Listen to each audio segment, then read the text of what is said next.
Salam, hörmətli Facebook izləyiciləri.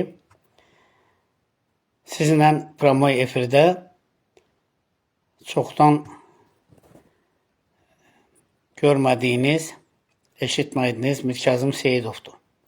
İctimai siyasi xadim, şair, publisist, yazıcı və ictimai həyatımızda məni ən Heydər Əliyevçi kimi tanıyırlar və Heydər Əliyevlə bağlı mənim çoxlu kitablarım olub, eləcə də prezidentimizlə bağlı və eləcə də o qəbildən olan başqa tarixi şəxsiyyətlər haqqında kitablar müəllifiyəm. Mən bugün Cənab Prezident İlham Əliyevə müraciət etmək məqsədi ilə Promoy efirə çıxmışam. Və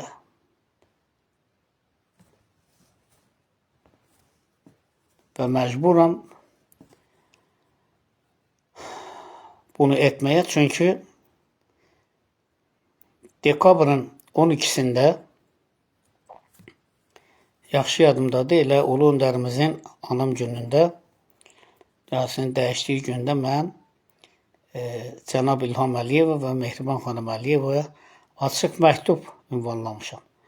Əslində bu açıq məktub mənim qəlbimin səsidir, qəlbimin harayı idi və mənə qarşı məmur özbaşınalığının son həddinin vurğulanması idi və mənə olunan təhdidlər haqqında ərizə idi.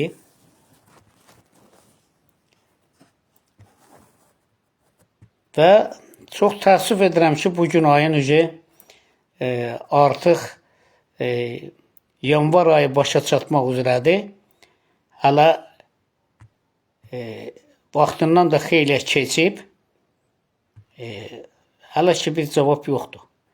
Baxmayaraq ki, möhtərəm prezidentimiz həmişə ürək dolusu və hər yerdə deyir ki, siqnal verin, yazın, haqsızlıqları, ədalətsizlikləri, məmurların özbaşınalıqlarını yazın, siqnal çatdırın. Əksinə, bu prezident tərəfindən eşidilən bu qromku uca səslər heç də həqiqəti əks elətdirmir.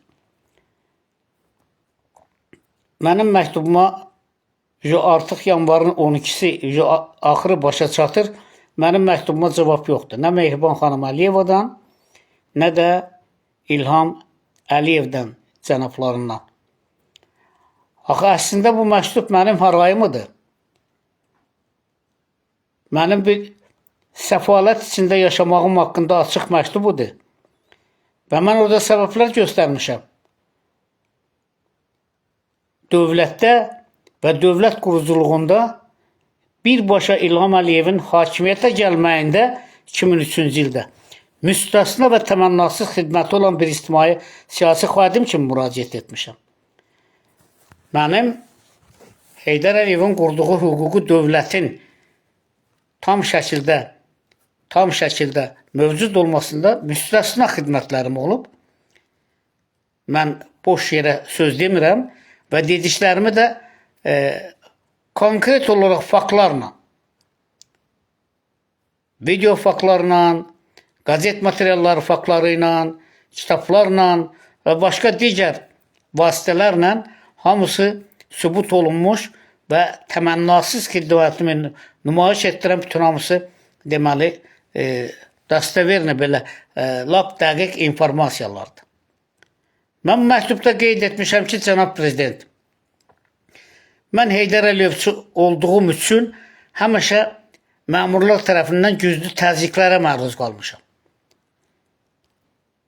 2003-cü ildə də belə olub, 2013-cü ildə də belə olub, Ramiz Mehdiyev tərəfindən nəinki təhdid olunmuşam. Hətta mən qorxumdan, Ramiz Mehdiyevin qorxusundan mən çıxıb Azərbaycanı tərk edib, Azərbaycandan getmişəm. Və hörmətli ağsaqqalımız Arif Paşayevə yazılı şəkildə məlumat vermişəm bu haqda. Heç olmasa yuxarı dairələrə çatdırsınlar. Mənim səsim geçsin, çatsın. Amma bugün prezident deyir ki, indi prezident aparatında Tamam başqa obstanovkadır, başqa abu-havadır. Heç kimin məktubu cavabsız qalmır. Cənab Prezident, mən istəyərdim ki, məhz belə olsun. Mən elə istəmişəm ki, belə olsun. Ona görə də mən Azərbaycandan kənarda yaşayan bir əsl vətən övladı kimi bütün bacarığımı da, bütün imkanlarımı da, hətta sağlamlığımı da belə mən xalqım üçün, dövlətim üçün əsirgəməmişəm. Təmənnasız xidmət göstərmişəm. O anda da ki, dövlətin ümumi strategiyasını, onun ümumi siyasətini, həm xarici, həm daxili, həm onun həqiqətlərinin dünya ictimaiyyətinə çatdırılmasını siz həmişə tövsiyə etmisiniz. Yadınıza salın, Cənab Prezident, 2005-ci il 24 noyabrda sizin göstərişinizlə mən prezident aparatında olmuşam. Vaqif Axundovun yanında, Bəylər Əyubovun yanında və bir də xarici kəşfiyyatdan olan bir nəfərin yanında. Məni siz dəvət etmişdiniz. Mənim orada açdığım Heydər Əliyev adına beynəlxalq xeyriyyə fondu ilə bağlı. Çoxlu yoxlamalardan sonra, gətirdiyim sənədləri təqdim etdikdən sonra, baxdıqdan sonra mənə siz uğurlar arzuladınız. Sizin tövsiyələrinizi mənə verdilər. Mən bugüne qədər də bu tövsiyələrdən sonra mən 10 il həmən fondun prezidenti işləmişəm. Və işlədiklərim də göz qabağındadır. Mənim böyük bir arxivim var. O da təmənnasız xidmət arxividir. Mən nəyə görə səfalət içində yaşamalıyam? Əgər mən bütün həyatımı, sağlamlığımı ancaq dövlətə, dövlətçiliyə və eləcə də iki dövlət arasındakı münasibətlərin yaxşılaşdırılmasına sərf etmişəm. Bugün bizim səsimiz eşidilmir. Şəxsən mənim kimi bir neçə diaspora Rusiyadan danışıram. Mən çünki Rusiya diaspora təşkilatlarının hamısını tanıyıram. Hamısı ilə də ünsiyyətdə olmuşam. Hamısı ilə də bircə işbirliyimiz olub. Mədəni işlərdən deyil, ticarət işləri ilə yox.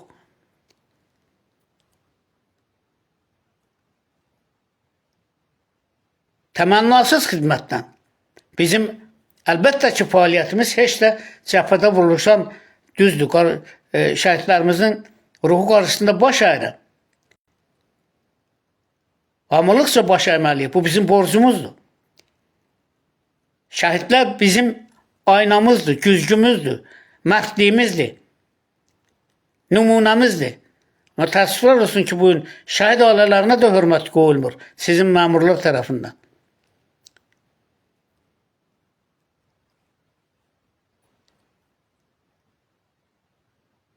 ...2003-cü ilə qədər, yəni siz hakimiyyətə gələnə qədər bir dənə məmur qolunda bir saat gəzdirə bilmirdi. Rəhmətli Ulu Öndər, Allah qanı onu rəhmət eləsin. İmkan vermirdi. Həmən dəqiqə soruşurdu, hardan almısan? Niyə almısan? Məmur nədir? Alverçi nədir? Amma təəssüf edirəm ki, bugün 22 ildə bütün sizin məmurlar utanmadan, xəcalət çəkmədən biz Heydər Əliyev siyasətini davam elətdiririk. Bu, əsl Heydər Əliyev təhqirdir. Heydər Əliyevin ruhu üçün təhqirdir. Heydər Əliyev ideologiyası nə yetişdirib bu 22 ildə? Siz buna deyirsiniz Heydər Əliyev ideologiyası, onun siyasətini davam elətdiririk. Heydər Əliyev siyasətində məmurların monopoliyanı ələ alıb, rüşvətxorluğu ələ alıb, monopolist, milyardersi olmaqlara haqqı yoxdur.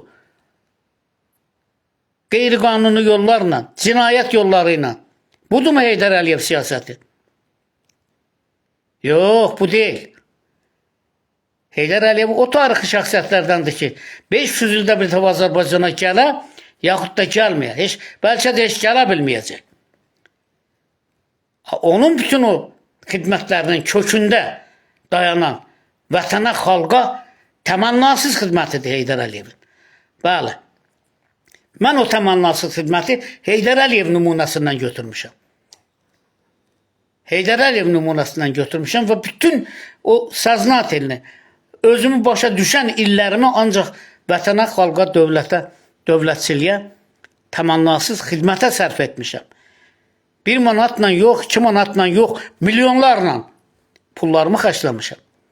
Təmənnasız xidmət eləmişəm. Ancaq buna baxmayaraq mənim sizə pul iddiam yoxdur. Mənə qarşı haqsızlıqlar olubdur. Ədalətsizliklər olubdur. Məni hətta öldürmək belə istəyiblər. 2013-cü ildə mən sizə yazmışdım. Sizin o şikayət və ərizələr üzrə şöbə müdürü var, Süleyman İsmailov. 2013-cü ildə Ramiz Mehdiyev məni təhdid eləyəndə o məni Qurd qapısının yanında botanika bağı vardı. Orada çağırdı və dedi ki, sən Ramiz Mehdiyev dedi ki, sən özə priqovor yazdın.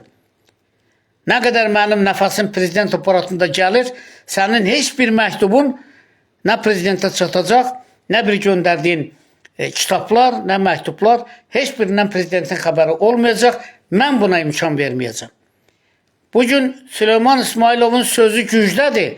Amma sizin gündə televizordan, hər görüşlərdə, hər müsahibəzdə deməyiniz ki, indi başqa ab-havadır, hamının məktubuna, şikayətinə baxılır və bu sizin dedikləriniz həqiqətə uyğun deyil. Mən görmədim. Dekabrın 12-sindən mənim məktubum hardadır? Niyə baxmırlar ona? Niyə cavab vermirlər? Niyə cavab vermirlər? Vətəndaş deyiləm. Xidmətlərim yoxdur.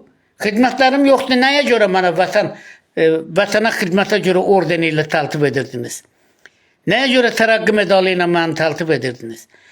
Nəyə görə Rusiya prezidentin qərarı ilə məni dövlət mükafatına təqdim edirdilər? Və gəlib Azərbaycanda təqdim ediblər. İki dövlət arasında mədəni, iqtisadi əlaqələrin formalaşmasındakı xidmətlərimə görə. Niyə görə mənim səsim eşidilməməlidir? Niyə görə bugün oğru məmurlar istədikləri qanunlarla yaşamalıdırlar? Biz Heydər Əliyevin qurduğu qanunu hüquqi dövlətdə yaşayırıq. Hüquqi dövlətdə yaşaya-yaşaya məmurların ustanabit elədiyi, qurduğu cəngəllik qanunları, oğru qanunları ilə idarə olunuruq. Qorxuruq ki, gəlib biz apararlar. Nəyə görə aparmalısınız? Nəyə görə? Bax, məni nəyə görə aparım? Mən onsuz da ayaq üstündə ölüyəm də. Mənim təmənnasız xidmətlərimin kökündə dayanan mənim xəstəliklərimdir. Patoloji xəstəliklərim var. Cənab Prezident, sizin yolunuzu davam eləyəndə, sizin təqdimatınızı aparanda, sizin prezidentlik fəaliyyətinizi bütün dünyaya bəyan eləyəndə və siyasi arenalarda Azərbaycan bayrağını göylərə qaldıranda, mən idmançı kimi qaldırmamışam, yumruq atmağı da bacarmıram. Artist də deyiləm. Oynamaqla, rəqs eləməklə gedən mən ad qazanam, şöhrət qazanam. Mən siyasi arenalarda bu hörməti qazanmışam. Bu xidmətləri siyasi arenalarda, diplomatik mübarizələrdə Azərbaycan bayrağını qaldırmışam. Bugün mənim haqqım yoxdur sizə məktub yazmağa. Bugün mənim haqqım yoxdur sizdən cavab almağa. Yoxsa sizə deməyə sözüm yoxdur. Ən aşağısından Ulu Öndərimiz haqqında 6 kitab müəllifiyəm. Ən aşağısından sizin haqqınızda 4 kitab müəllifiyəm. Mehriban xanım haqqında kitab müəllifiyəm. Və başqa tanınmış şəxsiyyətlər haqqında mən kitablar müəllifiyəm. Bilirsiniz ki, erməni vandalizmi kitabına görə mənə işgəncə də veriblər. Siz özünüz o vaxtlar mənə kömək elədiniz. 11 saat mən işgəncə çəkdim. Bugün daha artıq sizə lazım deyiləm. Onda mən sizə lazım idim, indi lazım deyil. Niyə mənim hörmətlə yanaşmışsınız mənim hüquqlarıma, təmənnasız xidmətimə? Nə qədər yazmaq olar? Nə qədər eşitmək olar? Baxmırsınız da? Baxmırsınız, cavab vermirlər. Xahiş edirəm, araşdırın mənim ayın 12-sində sizin ünvanınıza göndərdiyim məktublarıma məcbur edin mənə cavab versinlər. Mənə cavab versinlər. Cənab Prezident, mən sizdən xahiş edirəm. Əgər cavab vermirsinizsə də, heç olmasa mənə bir istiqamətləndirin ki, Mən kimin vasitəsilə edə bilərəm ki, müraciət edə bilərəm ki, onun vasitəsilə heç olmasa mənim məktublarım sizə çatsın. Mehriban xanıma çatsın. Sizdən heç olmasa cavab ala bilim. Mən nəzərimdə 4-5 prezident nəzərdə tutmuşam. Biri Türkiyə prezidenti Recep Tayyip Erdoğan, Rusiya prezidenti Vladimir Putin, Amerika prezidenti Господин Trump və eləcə də Ermənistan prezidenti baş naziri Paşinyana məktub yazıb onlardan xahiş eləməkdir ki, təmənnasız xidmətlərimə görə mənim məktubumu prezidentə çatdırmırlar. Xahiş edirəm mənim məktubumu prezident İlham Əliyevə çatdırın. Mehriban xanıma çatdırın. Mən bu yolu da əl atacağım.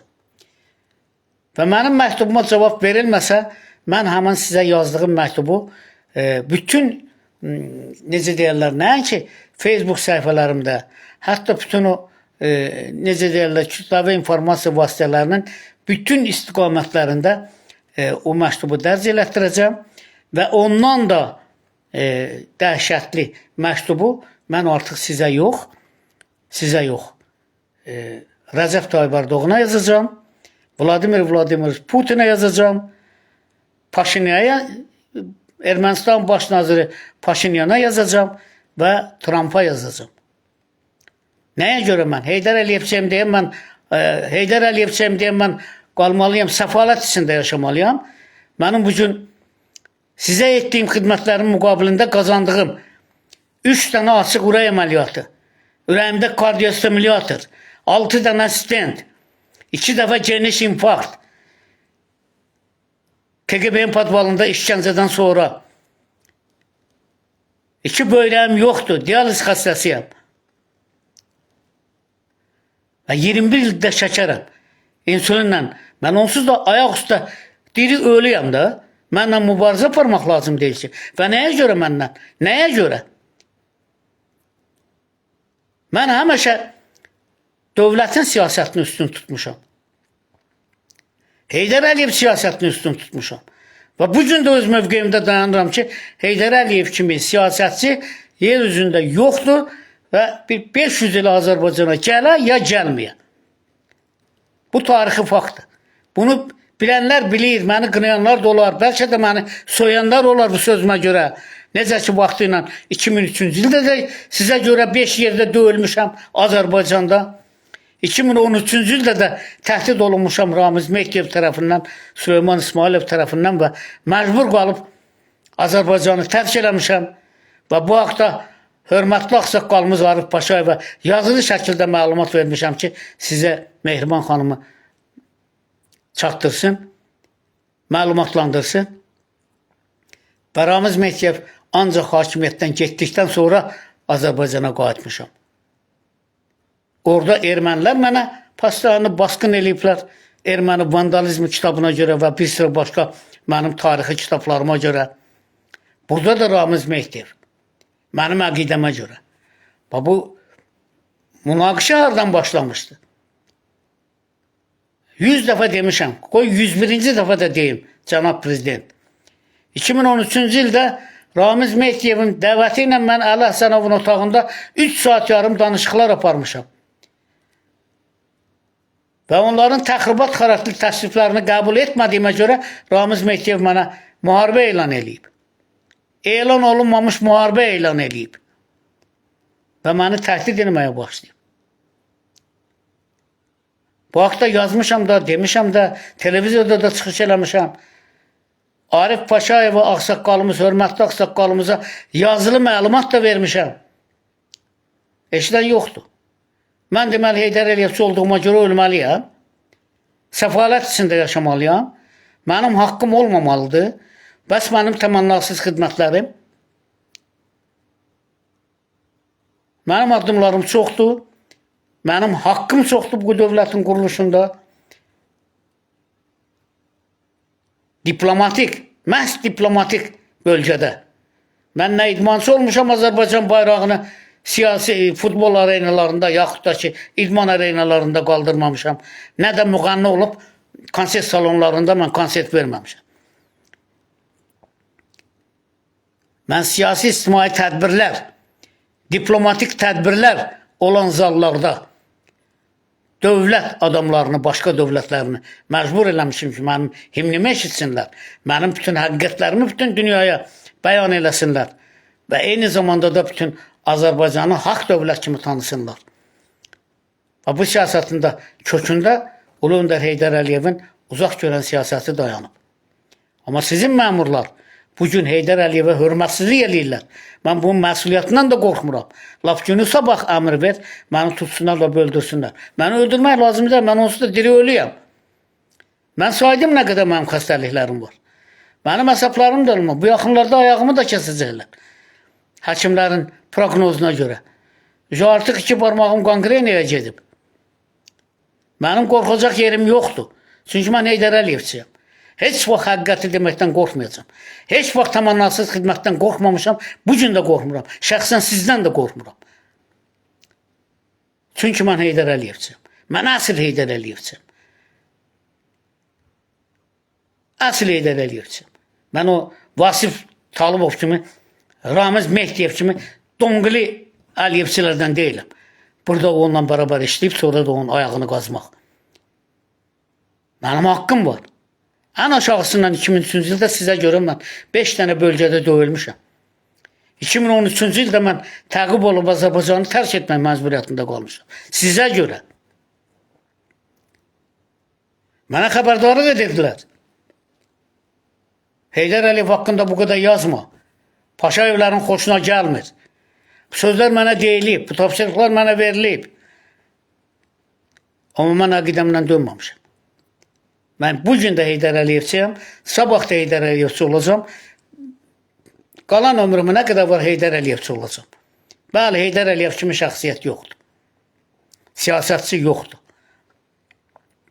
Əgər böyük siyasətçilər, əgər o dünyasını dəyişəndə, əbədiyyətə qovuşanda dedilərsə, Heydər Əliyev dünyasını dəyişməklə sanki dünya biraz balacalaşdı. Bu böyük sözlərdir.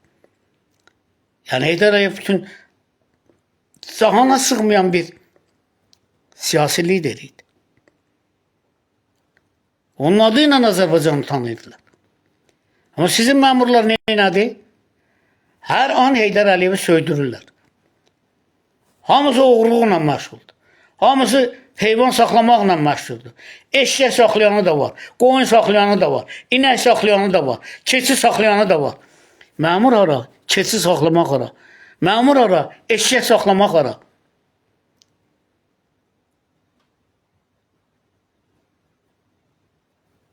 Ayıbdır.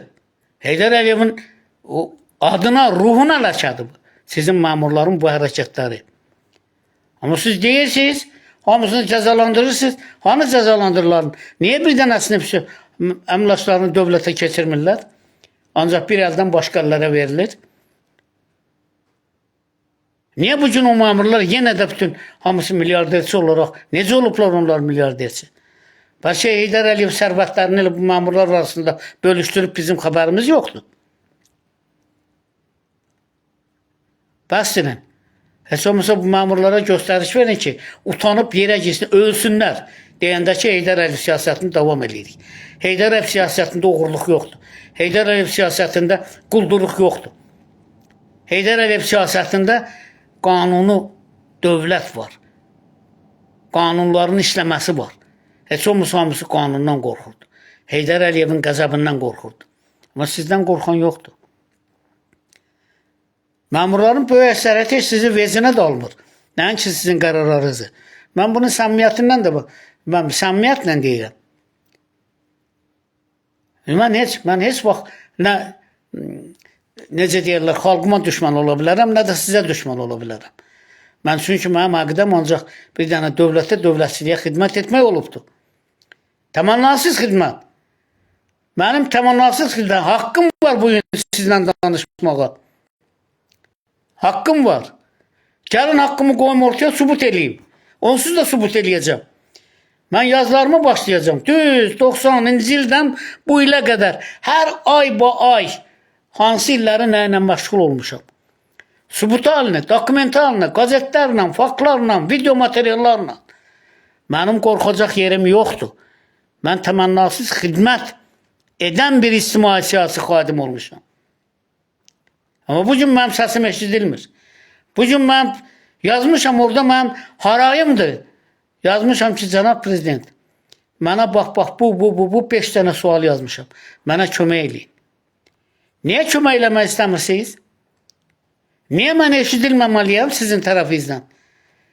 Niyə hər hansı bir futbolçuya diqqət yetirə bilirsiniz, idmançıya diqqət yetirə bilirsiniz, müğənniyə diqqət yetirə bilirsiniz, amma ictimai siyasi xadimə diqqət yetirmirsiniz?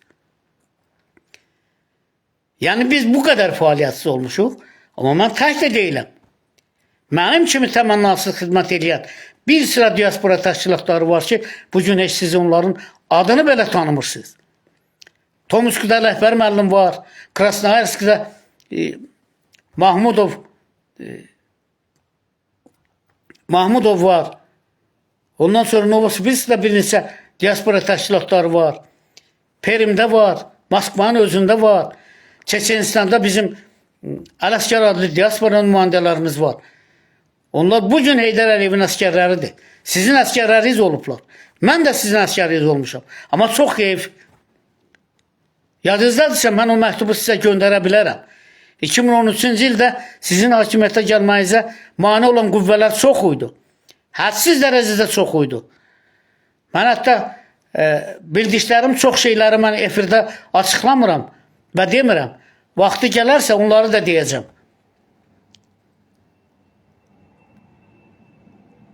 Vaxtı gələrsə onları da deyəcəm.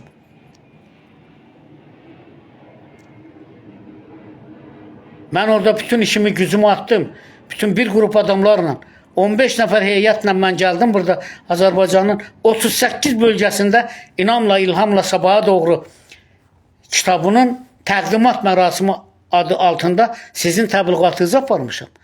Və bu görüşlərim bir neçəsi Naxçıvanda olubdur. 4 görüş Naxçıvanda olub, qalanları da bütün Azərbaycanın digər bölgələrində.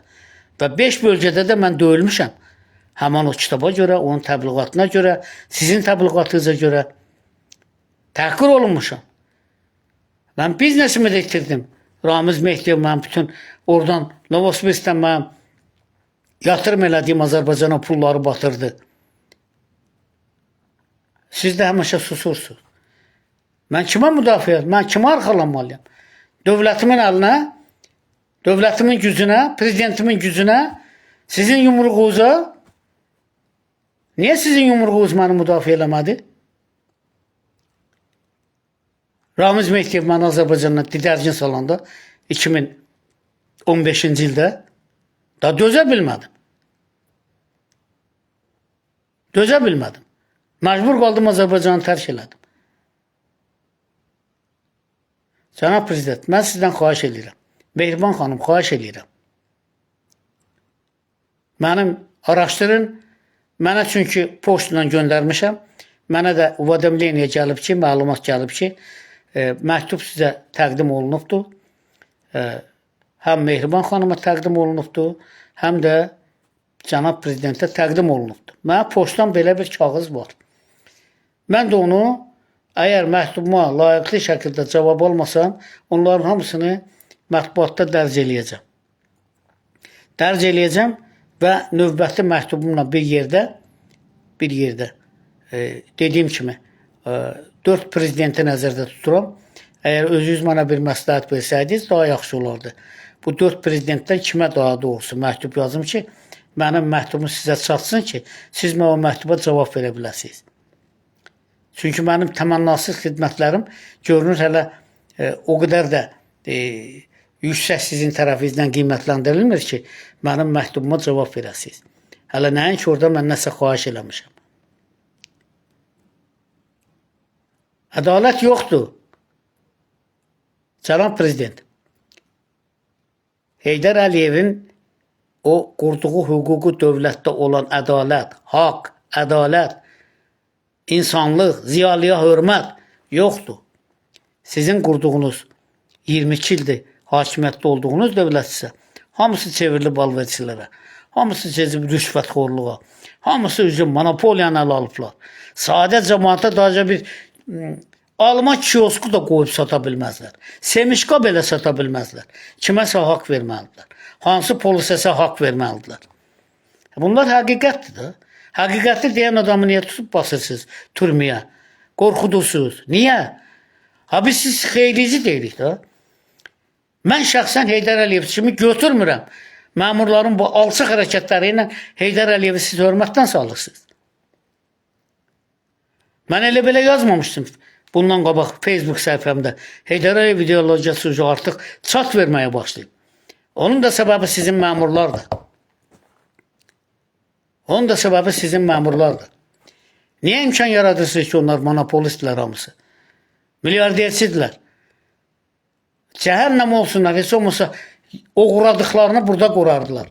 Burada fabrik salardılar, burada zavod salardılar. Heç olmasa bu millətə də yazıqları gələrdi. Bu millət də çörək sahibi olardı. Hamısı qaçır xaricə. Hamısı. Xaricə ilə belə qəbul eləmirlər. Xaricə qaçırlarsa deməli şpiyonluq eləyirlər.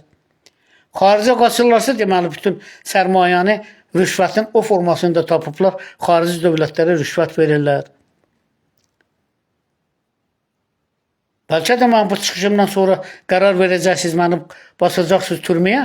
Onu deyə bilmərəm. Mən ona da hazıram, o varianta da hazıram. Mənəm mübarizə aparmaq çox asaddır. Mən 2 gün dializimi verməni öləcəm da. Mən onsuz da diri ölüyəm, da ayaq üstə ölüyəm. Ölmüş adamım. Amma Heydər Əliyevin o 10 il hakimiyyətdə olduğu hüquqi dövlətin qanunlarını işləməni istəyirəm. O da yoxdur. Sizdə məmurların sözü qanundur. Məmurlar da hamısı birinci əllərini kimə nə deyirsən, əllərini göstərirlər yuxarıya. Yəni ki, birinci sizi göstərirlər. Adınızı çəkməyə qorxurlar. 100 dəfə demişdim sizə. Zakir Fərəcov deyirdi ki, mənə şəxsən özümə deyib. Qonşuya deməyib ki. Mənim özümə deyib ki, bu Heydər Əliyev fondu bizi boğaza yığıb. Hər ay bizdən haqq alır. Neynədiniz? Çıxış elədim, dedim də, rüsva elədim. Elə siz öyrənmişsiniz. Birdən adamı atırsınız ortaya, cəmaatın başını yönəldirsiniz o istiqamətə və salam. Deyirlər, füsə gedir. Beləncə olubdur. Vasif Talıbovla da belə olub, Ramiz Mehdiyevlə də belə olub. Ondan sonrasında nə bilim, o qədər rüşvətxor məmurlar var ki, saymaqla qutarmaz. Hamısı elə olub da. Rövnaq Abdullayevi niyə saxlayırsınız? Yəni belə böyük bir spesialistdir ki, onu işdən çıxarsaq, tutsaq, türməyə qaçsaq, Azərbaycanın istiqamətini sökəcək. Amma əslində neft doğrusu siz deyilsiniz, odur. Düzdür, bütün böyük ictimaiyyət sizi adlandırır. Amma əsl neft doğrusu odur. Eşəkdə gələn adamları üzr istəyirəm ifadəmə görə. Gətirib burada hamısına adam elədi, hamısına maşın verdi, otaq verdi. Heç birində 1 qram savadı yox, bir şeyi yox.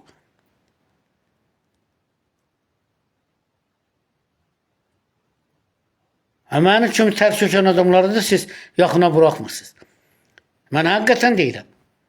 Novosibirskdə elə diaspora rəhbərləri var ki, az qarıca, böyün sabah uca hamısının 60-dan çox yaşları var.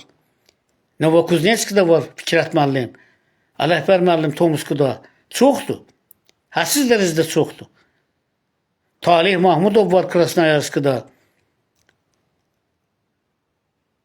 Novosibirskdə Mirtağı Seyidov var.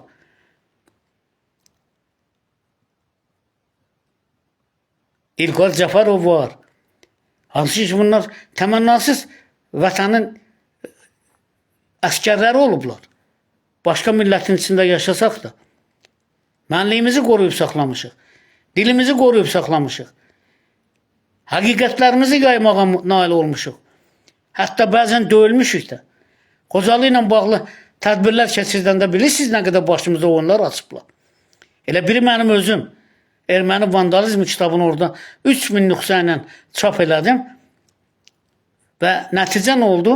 11 saat mənə işgəncə verdilər, sonra da iynə vurdular, mən ağır infarkt keçirdim. 8 ay balnisadan çıxa bilmədim. Ha, budur da, budur. Mən bu gün üzə eşidilməz olmuşam. Xahiş edirəm mənim bu harayıma qayğı ilə yanaşasınız. Qayğı ilə yanaşasınız. Mən onsuz da sizdən əl çəkməyəcəm. Mən yazacağım, öz haqqımı tələb eləyəcəm. Mənə göstərilən qayğını mən çalışacağım ki, sizdən alım. Sizdən alım. Mənim haqqım var bugün. Haqqım olmasa demərəm. Haqqım yoxdursa mənə sübut eləyin ki, haqqım yoxdur. Mən sizin hamınıza sübut eləyə bilərəm ki, mənim haqqım var. Təmənnasız xidmət haqqı. Mən də onu Heydər Əliyevdən öyrənmişəm. Heydər Əliyev qədər Azərbaycana təmənnasız xidmət eləyən ikinci bir adam olmayıb, yoxdur və bundan da sonra olmayacaq. Sizin məmurlar tam onun əksinə getdi. Sizin məmurlar bugün Heydər Əliyevə inamsızlıq yaradıblar. Artıq bu ideologiya çat verməyə başlayıb. Mən başa düşə bilmirəm. Mehriban xanım, xüsusilə müraciətim sizədir. Axı bu Heydər Əliyev adlı fondun rəhbərisiz. Onun ideologiyası ilə məşğul olmuşsunuz. Heydər Əliyev ideologiyası bu 23 ildə bizə nə verib? Rüşvətxor məmurlar, monopolist biznesmenlər, hamısı bütün dələduzlar, ziyalılar olub hamısı dələduz. Hamının başını bir yerdə bağlamışsınız. Heç kim səsini çıxarda bilməz. Budurmu Heydər Əliyev ideologiyası? Hani Heydər Əliyev ideologiyasından doğan alimlər, hani Heydər Əliyev ideologiyasının məktəbini keçmiş böyük bir ziyalılarımız, beynəlxalq səviyyədə müdafiə edənlərimiz, beynəlxalq səviyyədə tanınmış şəxsiyyətlərimiz, Heydər Əliyev bunları ideologiyası yetişdirməliydi. Da məmur, elə bir ki, sizin hakimiyyətlə Heydər Əliyev ideologiyası sanki rüşvətxor məmurlar yetişdirib, monopolist məmurlar yetişdirib, güclü klanlaşma yaradıbdır, güclü yerlipərəstlik yaradıbdır. Televiziyalar mənəviyyətsiz adamlar hamısı mənəviyyatdan dərs keçirlər bu millətə. Bizim mənəviyyatımızı niyə pozurlar? Niyə imkan verirsiniz ki, bizim mənəviyyatımızı pozsunlar? Bu televiziyada müxtəlif zaurlardır, nə bilim.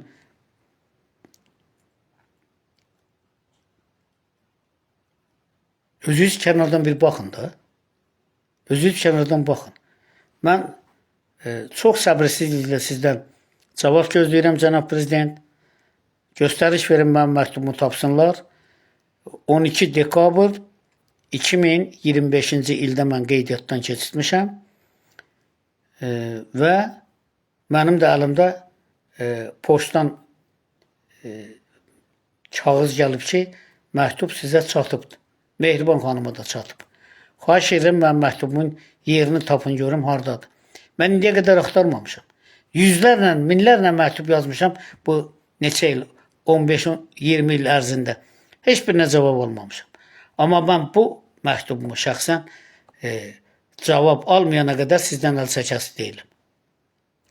Xahiş edirəm, tapın mənim məktubumu. Və məcbur eləyin mənə cavab versinlər. Və siz cavab verin mənə. Mən məktubu sizə ünvanlamışam, Mehriban xanıma ünvanlamışam. Mənə sizin hər hansısa bir harınlamış məmurun verəcəyi atvet məni qane eləmir. Mənim birbaşa suallarım sizədir və Mehriban xanımadır. Çünki mən Heydər Əliyevçiyəm. Mən həqiqi Heydər Əliyevçiyəm. Mən saxta Heydər Əliyevçi olmamışam.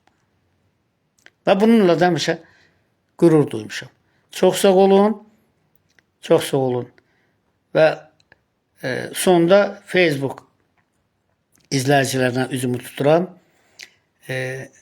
Bağışlayın ki, bu uzun sürən məsafədən sonra, o da mənim xəstəliklərimlə əlaqədardır. Patoloji xəstəliklərim çoxdur. Bu dəqiqə ilə mənim sağ ayağımın 2 barmağını kəsmək qarşıda dayanır. Çox güman ki, gələn həftə kəsəcəklər. Və sizinlə tez-tez görüşəcəyik. Talih imkan versə və hakimiyyət məni tutmasa, öldürməsə, sizinlə daha tez-tez görüşəcəyik və mən daha konkret faktlarla, daha konkret gördüklərimi, bildiklərimi və eşitdiklərimi sizinlə bölüşəcəm. Sizinlə bölüşəcəm. Dostatoçda mənim əlimdə materiallar var. Yəqin ki, bütün televiziya izləyicilərinə, Facebook izləyicilərinə aydındır ki, Nəsir Ağayev 90-cı illərdə Milli Azadlıq Hərəkatının başında dayanan liderlərdən biri olubdur. Və mən onunla birlikdə Böyük Dayaq Partiyası yaratmışam. Baxmayaraq ki, qeydiyyatdan keçirtməyiblər. Keçirtmə fikirləri də yoxdur. Qeydiyyat prezidentin əmri ilə keçirilir. Prezident razılıq verməsə o partiya ömründə keçə bilməz. Baxmayaraq ki, lazımi dərəcədə bizim Bakının xüsusilə bütün kəndlərində bizim dayaq nöqtələrimiz var. Biz bugün də onlarla təmasdayıq. Bir-birimizi itirmirik. Bir-birimizlə tam əlaqə saxlayırıq. Daha çox bölüşəcəm. Nəsir Ağayevin ümumiyyətlə bütün ictimai-siyasi durum haqqında, bugünkü dövləti idarə edənlər haqqında çoxlu maraqlı faktlar mənə danışıb, söhbət eləyib. Bəzi o faktları da mən əlbəttə ki, sizlə, izləyicilərlə bölüşəcəm.